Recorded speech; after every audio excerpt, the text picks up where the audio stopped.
Hi, I'm going to show you the perfect way to make Picadillo the Tagle style, and it'll be the best recipe you'll ever have. Keep it in your family for your kids to learn how to cook. Every Tagle family needs to learn how to cook this. The secret to it is fresh tomatoes, lots and lots of tomatoes. You have to dice it up really good. Separate it in a container.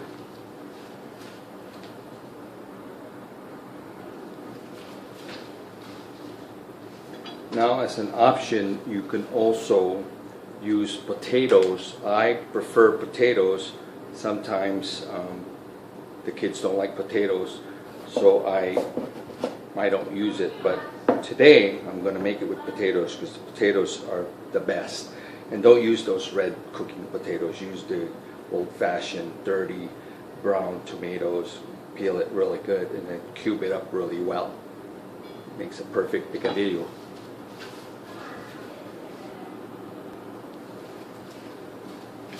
Oh, and by the way, did a little bit of research on the picadillo. It's actually a Spanish dish, originated from Spain. They call it picadillo, and actually my mother's recipe, and she did it quite well. My mother's got most of the Spanish blood in her. Anyway, so potatoes.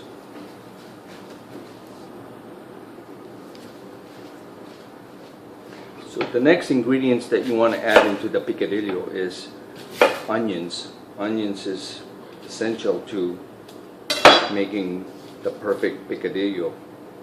You have to make sure you peel it really well. Take all the skin out and dice it up really small.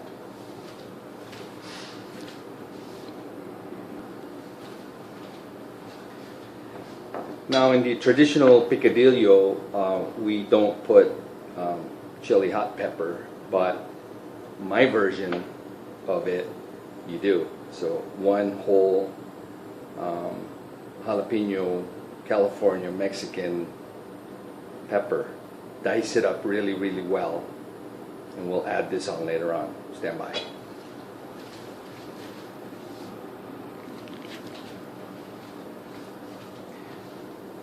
Now, the single most important ingredient to the right picadillo is garlic, fresh garlic. I like to put at least 2 cloves of garlic in it. Smash it really well, dice it up, set it aside. I'll show you where that goes later.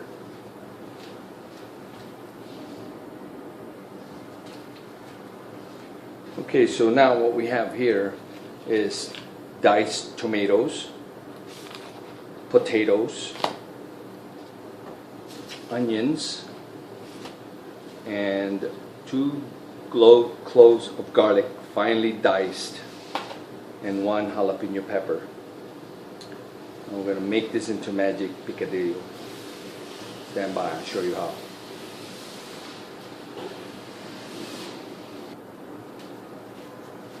Okay, the next step is to take some fine ground beef, and I prefer the fatty kind. I don't like the really lean one because it tastes too dry and it's awful. So I prefer the about 80%. About 3 pounds of that is what I like to put. A lot of meat. Okay. So you want to put that in a skillet and kind of brown it a little bit first. Drain all that sauce out of it.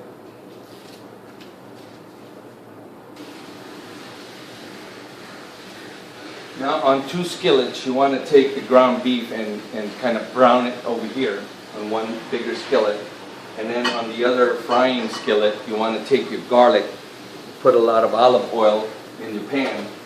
And this is important. This has to be browned just right, not burnt, but browned just right. And then set it aside. Drain it, and don't drain it, but just set it aside. Okay? But the garlic has it. Key ingredients, the garlic.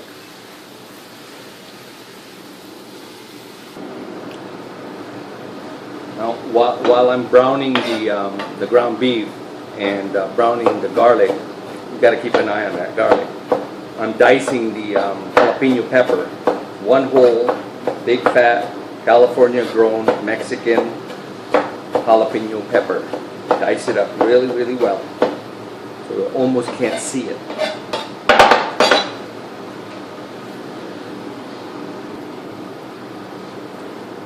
So now once your garlic is golden brown, nice and brown, you want to set it aside along with the olive oil that you cooked in it. This has got all the flavor of the garlic in it. You want to set it aside. Okay. And we'll use the same pan to fry. Put a little bit more olive oil.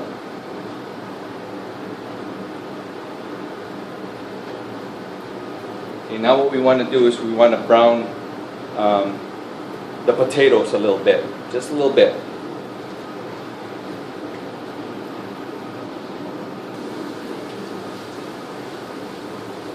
So you want to make sure that your ground beef is really cooked well and all the juice is evaporated from it, and then all you have is just a regular fat grease from the ground beef.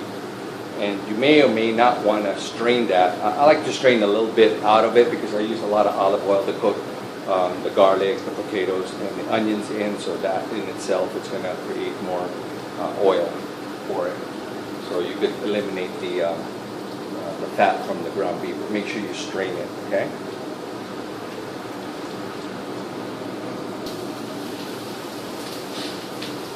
Okay, today I decided to drain the grease that I got from the ground beef, and I actually got about almost 1/4 of a cup out, so that's pretty good. A little healthier. And I mixed so I finished the potatoes. Now I put the potatoes in with the ground beef. Now I'm browning the onions, and then soon I will be adding the jalapenos in there, inside the pot with the ground. So now the potatoes are cooking with the ground beef in there, still brown. And now I'm sauteing the onions in olive oil. I'm going to add that onto the ground beef along with the garlic.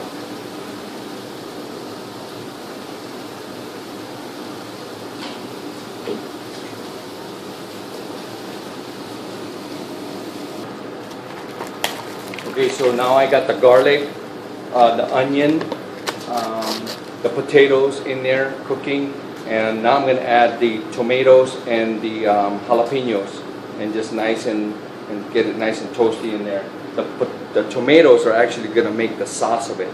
I also added 2 tablespoons of salt, your preference, 1 tablespoon of pepper, and I actually put a little ingredient in there that's a secret recipe. It's going to be 1 tablespoon of sugar. Okay?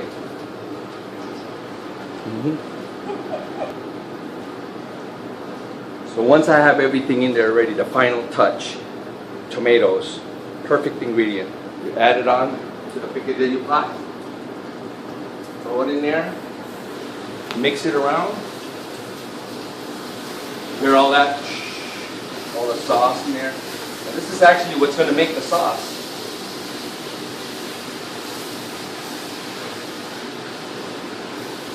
Final thing you want to do, don't forget, last ingredients on there, you got to put soy sauce.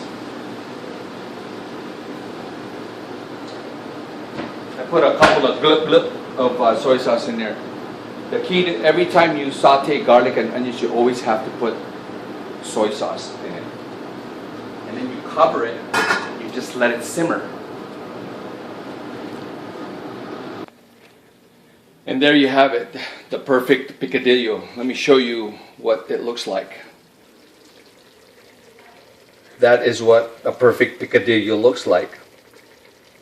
Now you let that simmer for about 30 minutes at very low temperature. Make sure you cover it and let that tomato just, melt into that pot. And you serve it over rice, and that's the perfect picadillo. and that's coming from to you live from Temecula, California. My name is Marcelino Tagle, Tagle, and you could email me at Marcelino, Marcelino .tagle, Tagle at Verizon.net if you need any more information regarding the perfect Picadillo. Okay, good night. Bye-bye.